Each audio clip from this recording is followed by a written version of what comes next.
Hello, I am Sunil Guleria and इस video में हम नेस्टेड फॉर को डिस्कस करेंगे। नेस्टेड फॉर का मतलब होता है कि फॉर के अंदर भी हम फॉर लगा सकते हैं या फॉर विद इन फॉर।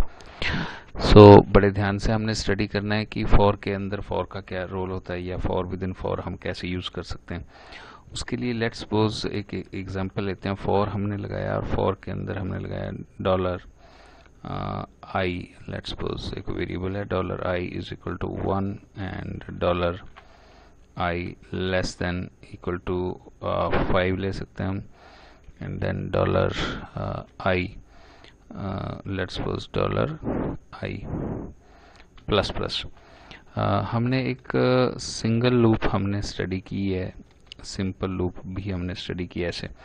लेकिन आज हम क्या करने वाले हैं कि इस लूप के अंदर हम एक और फॉर लूप लगाने वाले हैं। Dollar let's suppose J is equal to 1 and dollar suppose जे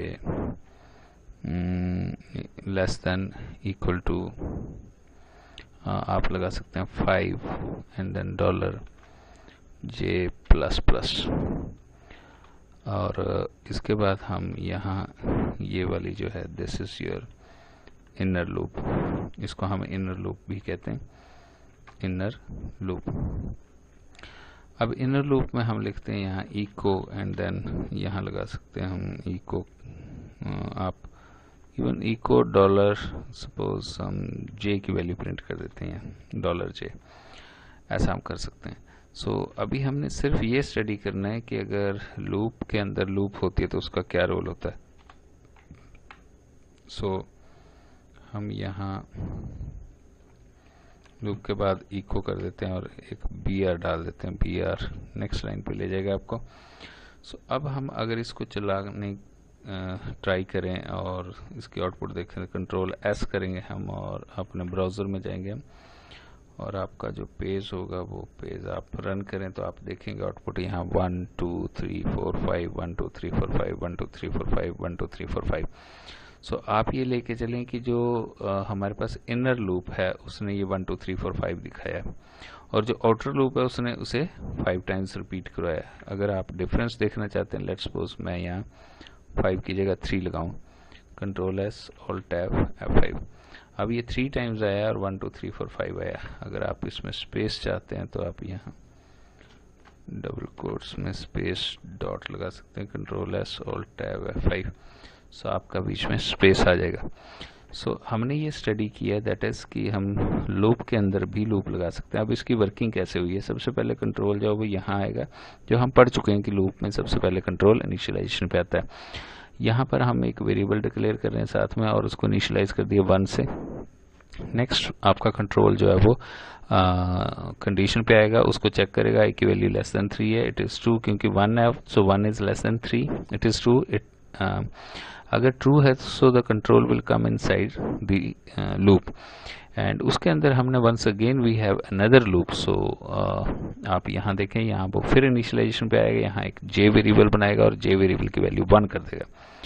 1 करने के बाद वो इस कंडीशन को चेक करेगा और 1 less than equal to 5, it is true so come inside, वो इनर वाली लूप के अंदर आ जाएगा। यहाँ पर कंट्रोल आएगा और एक स्पेस डालेगा और एक जे की वैल्यू प्रिंट करेगा दैट इज 1।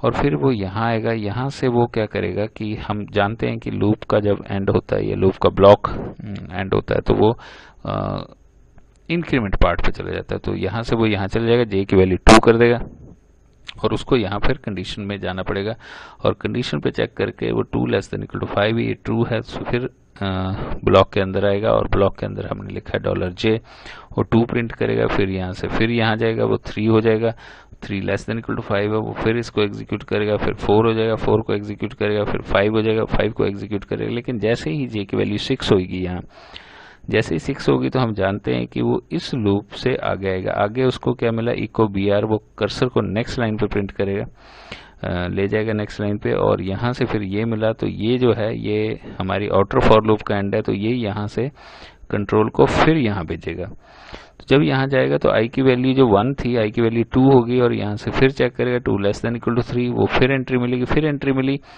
तो अंदर फिर लूप में आया और लूप में आने के बाद उसने फिर जे की वैल्यू 1 कर दी और 1 की तो फिर चेक करेगा, फिर वो 5 बार प्रिंट करेगा।